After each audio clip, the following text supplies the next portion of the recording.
umutima w'Imana harimo ibyiza gusa binezeza umutima.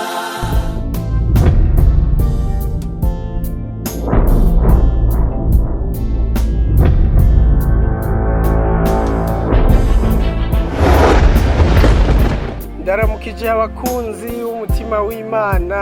Ego atuvugana ni muri komine ya Ntahangwa zone Kinama muri quartier ya Bukirasazi ya kabiri. Aha niho umugwi w'abakunzi umutima w'Imana bashoboye kuza gufasha abana bafise miryango ifise amikoro make kugira ngo tubahe ibikoresho by'ishure bazoshobore gutangura umwaka nabo bige abandi.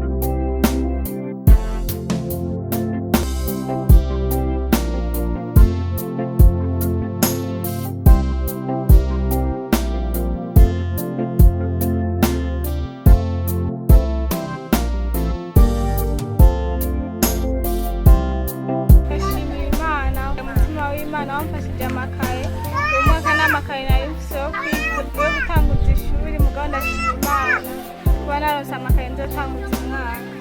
Nshimiye umutima w'Imana umpaye amakaye.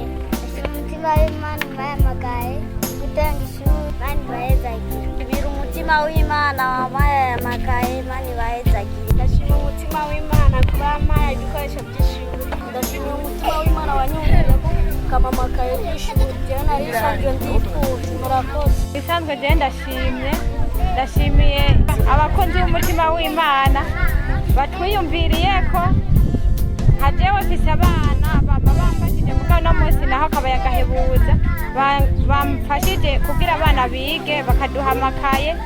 Yesu abahezagira adakomeye y'ubuzima. Ego ubwa mbere turashimiye Imana yo mwijuru yo yadukoresheje iki gikorwa.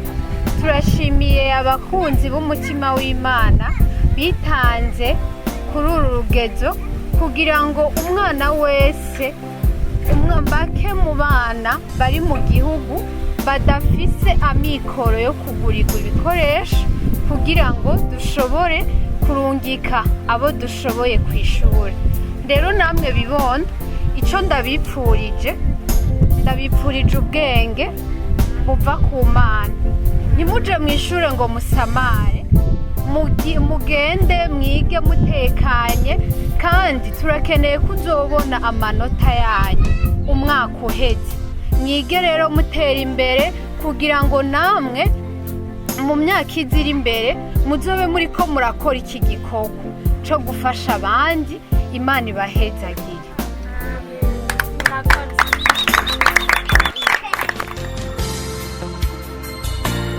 umutima w'Imana. Papa bien-aimé,